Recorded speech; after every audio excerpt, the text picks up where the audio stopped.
성경 누가복음 1장 37절 38절 두 절 말씀만 같이 보겠습니다. 누가복음 1장 37절로 38절입니다.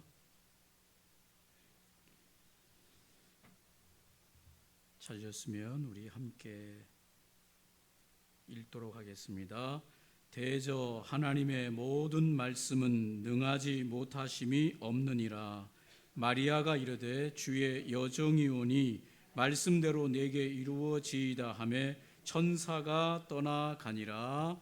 아멘. 오늘 누가복음 1장 37절로 38절에 있는 말씀으로 말씀에 대한 믿음의 응답, 마리아의 순종이란 제목으로 함께 말씀을 나누기를 원합니다. 성탄의 주인공은 당연히 예수 그리스도이시지요. 성육신하신 하나님의 아들이시죠. 하나님의 아들이 사람의 몸을 입고 이 땅에 아기로 탄생하신 날을 기념하는 것이 성탄이지요. 그러나 이 성탄의 주인공이 예수 그리스도이라면 이 성탄의 주인공을 빛나게 하는 조연도 있을 거 아니겠습니까?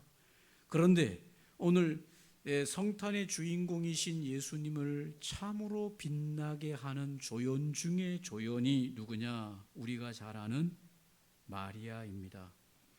이 위대한 하나님의 아들의 탄생을 섬기고 순종과 믿음으로 도왔던 여인이 바로 마리아이다. 이 위대한 구원 역사에 쓰임받은 한 인간으로서 하나님의 부르심에 응답하고 순종으로 그것을 보임으로 아기 예수 그리스도께서 이 땅에 구주로 오시는 일을 섬기게 된 것이죠. 오늘은 이 마리아의 반응, 이런 반응 속에 담긴 진정한 믿음과 순종은 무엇이며 오늘날 우리가 따라야 할 신앙의 자세가 무엇인가를 생각해 보겠습니다. 이 마리아가 천사가 마리아에게 나타나서 네가 처녀의 몸으로 하나님의 아들을 잉태할 것이다, 낳을 것이다 라고 말을 합니다. 그럴 때 오늘 마리아가 이 일을 받는 일이 얼마나 어려운지를 알았습니다. 왜 그렇습니까? 처녀의 몸으로 아들을 임신한다는 것이 자연의 법칙으로서는 이해할 수 없는 일이시고, 또 하나는 뭔가 하면 오늘 마리아는 요셉과의 청혼을 앞두고 있는 상태에 아직 결혼식을 올리지 아니하는 처녀로서 준비하고 있는데, 약혼만 하고 있는데 임신을 한다고 하는 것은 사회적으로 큰 오해와 불명예를 갖게 되고, 이스라엘의 배경 속에서 이런 여인들은 약혼하고 약 1년이 지나야 이제 결혼식을 하게 되고, 이 1년 기간 동안은 서로 준비하는 기간인데 이 사이에 임신을 하게 되는 경우에는 유대법에 의해서 부정한 여인으로 여겨서 돌에 맞아 죽을 수 있는 아주 위험한 상황을 감수해야 하는 일입니다. 이런 여러 가지 일이 있어서 마리아가 천사에게 34절에 말하기를 나는 남자를 알지 못하니 어찌 이 일이 있으리까. 여기서 남자를 알지 못한다는 것은 남자를 경험한 적이 없다는 동정녀라고 하는 사실을 천사에게 말하는 것이죠. 우리에겐 불가능한 상황이 너무 많아서 헤아릴 수 없을 지경이지요. 오늘 마리아는 내가 동정녀로서 어떻게 아이를 임신할 수 있습니까? 라고 말하는 것이지요. 그러나 하나님께서는 이럴 것이란 생각을 벗어버려야 됩니다. 우리가 불가능한 상황이 하나님에게도 불가능하다라고 하는 생각까지 가지는 것은 우리가 잘못 생각하고 있는 것이죠. 하나님에게는 불가능이란 없습니다. 하나님은 모든 것을 새롭게 하실 위대한 창조주이십니다. 우리가 말하는 기상천외한 일도 하나님에게는 일상이 될 수 있습니다. 우리가 그거를 받아들여야 되는데 쉽게 받아들이기가 어렵습니다. 하나님께서 오늘 이 처녀인 마리아를 불러서 네가 하나님의 아들을 잉태하게 될 것이라고 말씀하실 때 이 부르심에는 인간의 논리나 계획이 아닌 전능하신 하나님의 주권의 역사가 임할 것을 말씀하시는데, 천사가 말합니다. 1장 우리가 읽었던 37절에 하나님의 모든 말씀은 능하시 못하심이 없느니라. 하나님에게서는 못할 일이 없다. 37절이죠. 대저 하나님의 모든 말씀은 능하지 못하심이 없느니라. 이 말 속에 우리가 생각할 때 하나님은 그러면 늘 항상 언제나 비논리적인 방법으로만 일하시는 분이신가? 그건 아닙니다. 하나님은 대부분 사역을 하실 때 우리 인간이 주신 이 논리와 상황과 인정에 맞게 일하시는 분이십니다. 그러나 우리가 놓치지 말아야 할 것은 하나님은 이 인간의 논리에 갇혀서 있는 분은 아니시다. 그렇습니까? 언제나 하나님께서 때론 우리에게 비논리적이고 비상식적으로 우리에게 말씀하실 때도 있다. 인식하고 받아들일 준비가 되어 있어야 된다. 그래야 우리는 하나님의 인도하심에 믿음과 순종이라는 결과를 가져다 줄 수 있다. 이 쉬운 문제가 아니에요. 우리 주변에도 보면 우리는 항상 예측이 될 때 편안해요. 이 사람하고 만나서 이런 일들을 이야기하면 이렇게 흘러갈 것이다 라고 하는 예측이 있을 때 우리가 그 사람을 만날 때 평안합니다. 그런데 이 사람을 만났는데 이 사람이 어디로 튈지 모르는 사람이다 라고 하면 만날 때 피곤합니까? 안 피곤합니까? 피곤해요. 또 만나고 싶어요? 안 만나고 싶어요? 왜 안 만나고 싶어요? 어디로 튈지 모르는 사람이에요. 예측이 안 되는 사람이에요. 이런 사람을 만나면 힘들어요. 왜? 내가 예측한 대로 모든 게 흘러가지 않기 때문에 힘들어해요. 여러분에게 물어보겠습니다. 우리가 사람을 만날 때 항상 우리가 예측하는 대로 흘러가야 됩니까? 왜 그래야 됩니까? 내가 편안하기 위해서 그런 거죠. 내가 이 사람을 만났는데 예측 불허의 일들이 닥치고 이러면 우리는 불편해하죠. 힘들어하죠. 어려워하죠. 왜 그렇습니까? 내 생각대로 안 되기 때문에 그런 거죠. 우리가 다른 사람과 싸울 때 왜 싸워요?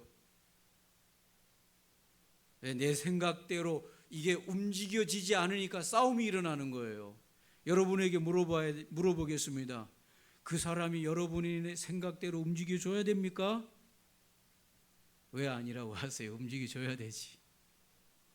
그래야 편하잖아요. 내가 계획한 대로 그 사람이 다 움직여줘야 우리가 편하잖아요. 안정감을 갖잖아요.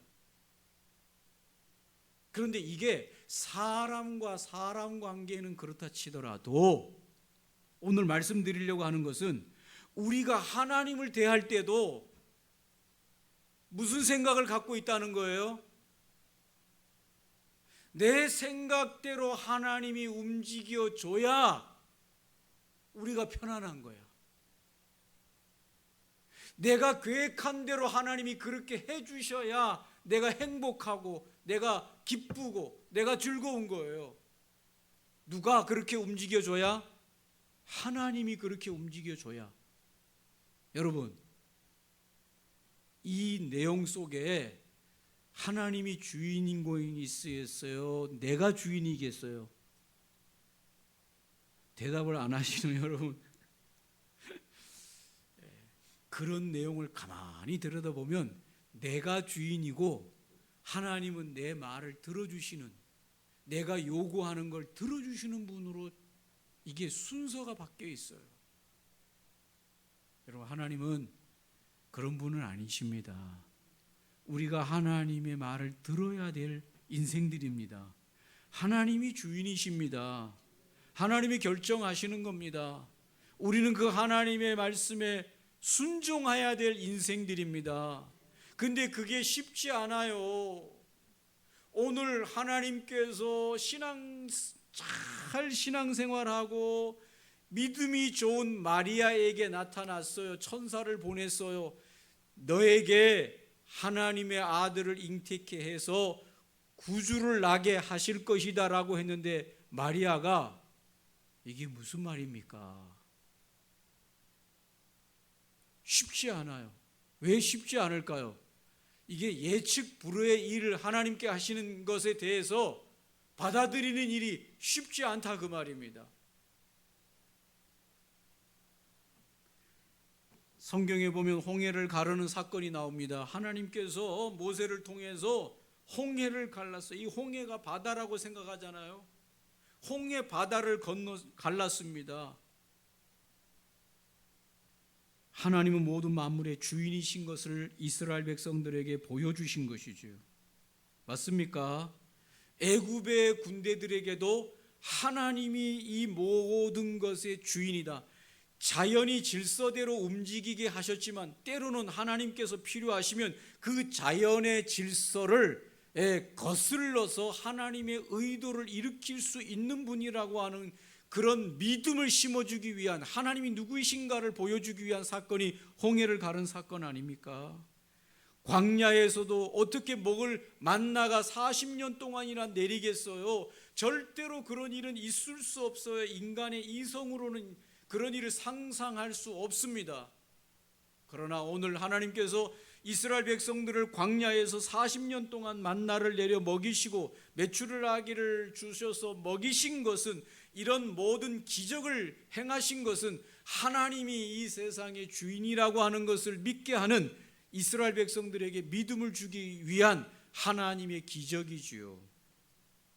요단강이 갈라질 수 없는데 요단강을 갈라서 이스라엘 백성들이 마른 땅처럼 그 요단강을 건너오게 하신 것도 하나님께서 기적의 하나님인 것뿐만 아니라 하나님이 이 모든 자연 만물과 인생에서 하나님이 주인이다. 우리가 주인이 아니다. 그것을 깨닫게 하기 위해서 기적과 능력과 이 특별한 이벤트를 보여주심으로써 하나님을 믿고 따를 때 우리가 하나님을 향한 믿음이 있게 만드는 거 아니겠습니까? 믿음과 순종으로 나오게 하시는 거 아니겠습니까? 20세기의 위대한 철학자 중에 하나가 알베르 까미가 있어요. 까미. 여러분이 아시는지 모르겠는데 이방인이라고 하는 소설로도 유명하고. 근데 그 까미가 뭐라고 했냐? 인간이 신을 의지하는 것은 자살하는 것이다. 이성이 자살하는 것이다. 이렇게 표현했어요. 알베르트 까미가 인간이 신의 존재를 믿고 의지하는 것, 이걸 가지고 알베르트 까미는 희망이라고 하는데, 이 희망을 갖는 것은 인간이 뭐 하는 것이다? 자살하는 것이다. 여러분, 자살이 뭐예요? 인간의 생명을 끊는 게 자살이잖아요. 그런데 자기가 자기 생명을 죽이는 것을 자살이라고 했는데, 이 실존주의 철학자였던 이 알베르 까미가 뭐라고 했냐? 인간이 신을 의지해서 희망을 갖는 이것을 뭐라 그랬다고요? 이성의 자살이라고 그랬어요. 더 이상 인간이 이성으로서 뭔가 의지를 가지고 살아가려고 하는 것을 포기하는 자살이다라고 표현했어요. 그러니까 자살하면 된다는 얘기야, 안 된다는 얘기예요? 안 된다. 그러면 알베르트 까미의 말로 의하면 인간이 하나님의 이 전능한 존재인 하나님을 의지하고 사는 것은 죽는 행위라고 표현한 거예요. 그런데 오늘 성경은 우리에게 뭐라고 말합니까? 하나님이 전능하심을 인간들에게 보여주심으로써 인간이 인간의 의지로만 살아갈 수 있는 존재가 아니라 인간의 의지를 넘어서는 하나님에게 의지하라고 성경은 말하는데, 이 20세기 실존주의 철학자들은 인간의 의지력을 포기하는 이 신을 의지하는 것을 가지고 자살하는 것이라고 표현했어요. 제가 그거를 들으면서 이거 진짜 둘 중에 하나 해야 되겠구나. 인간의 의지로만 살려고 하는 인생으로 살던가, 아니면 이 전능하신 신의 존재를 붙들고 이 인간의 이성으로만 살려고 했던 것을 죽이고 이 믿음과 순종으로 살던가, 둘 중에 하나 해야 되는구나. 둘 중에 하나 결단을 내야 돼. 할렐루야. 마리아는 여기에서 갈등이 오는 거예요. 인간의 이성으로서는 동정녀가 어떻게 자식을 낳고 지금 자식을 임신할 수도 없을 뿐만 아니라 그랬다가는 큰 화를 겪을 수도 있는데, 천사가 나타나서 이 처녀가 잉태하게 되고 그 잉태한 이 아이는 하나님의 아들이라고 말할 때 둘 중에 하나를 선택해야 되는 것입니다. 이성을 굳게 붙들고 절대로 그런 일은 없습니다라고 굳굳하게 이성을 가지고 가든가, 아니면 신의 존재를 인정하면서 자신을 죽이든가, 둘 중에 하나 해야 되는 기로에 선 거죠. 마리아는 뭘 선택했습니까, 여러분? 이성, 절대로 이성으로는 그런 일 안 생깁니다. 여러분, 21세기를 사는 이성주의자들은 그걸 받아들일 수 있습니까, 없습니까? 절대로 못 받아들이는 거죠. 어떻게 처녀가 아이를 임신하고 그 아이가 하나님의 성령의 능력으로 임신하게 하고 그가 하나님의 아들이 될 수 있겠어요? 그것은 인간의 이성을 붙들고 사는 21세기 인간으로서는 절대로 못 받아들여. 그거를 받아들이기 위해서는 자신의 이성을 뭐 해야 되냐? 죽여야 되는 거예요. 자신의 생각을 죽여야만 받아들일 수 있는 거죠. 이걸 알베르트 까미가 말한 거죠. 둘 중에 하나 해야 됩니다. 맞습니까? 오늘 마리아는 어떻게 했습니까? 오늘 천사가 말한 이 말에 대하여 오늘 이 마리아가 처음에는 이 일이 어떻게 이런 일이 있습니까? 라고 누가복음 1장 34절에 말합니다. 이 말은 불신의 말이 아니라 납득할 수 없는, 이성으로서 그걸 받아들일 수가 없는 이성에 갇혀있는 인간의 한계를 말하는 겁니다. 어떻게 이런 일이 있을 수 있습니까? 라고 말한 이후에 천사가 말하기를 하나님에게는 뭐가 없다? 37절에 아까 우리가 읽었던 말씀에 뭐라 그랬습니까? 대저 하나님의 모든 말씀에는 불가능이라는 게 없다. 인간은 이성 안에서 불가능이 있지만 하나님에게는 불가능이라는 게 없다 라고 말할 때 이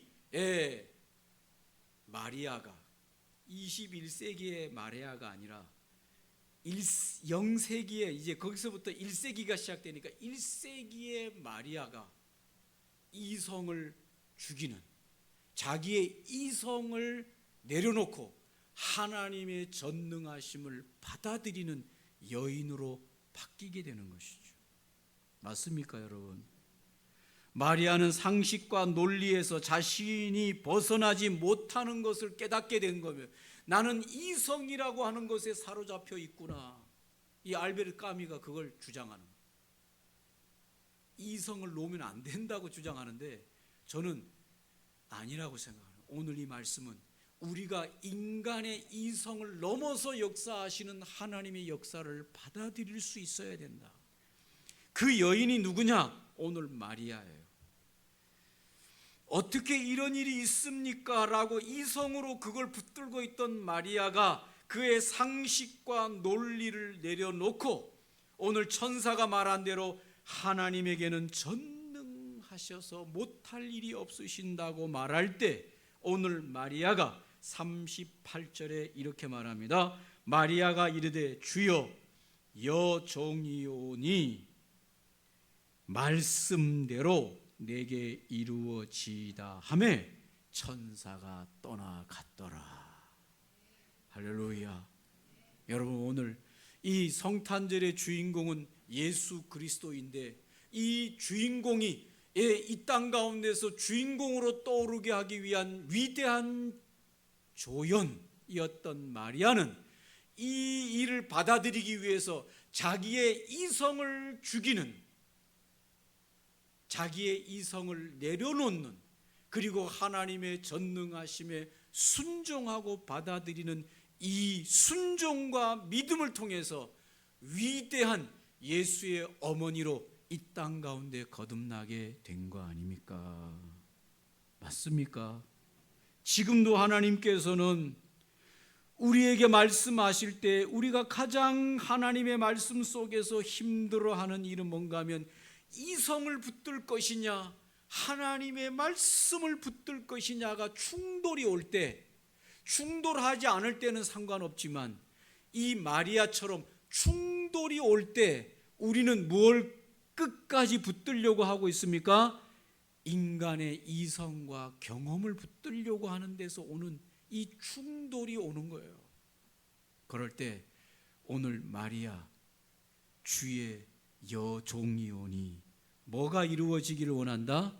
하나님의 말씀이 이루어지기를 원합니다. 내 이성을 이루어지는 게 아니라 내 이성을 죽이고 하나님의 말씀이 내 이성 위에 주인으로 서기를 원하나이다. 할렐루야. 그럴 때 오늘 이 마리아는 위대한 조연으로 하나님 앞에 쓰임 받습니다.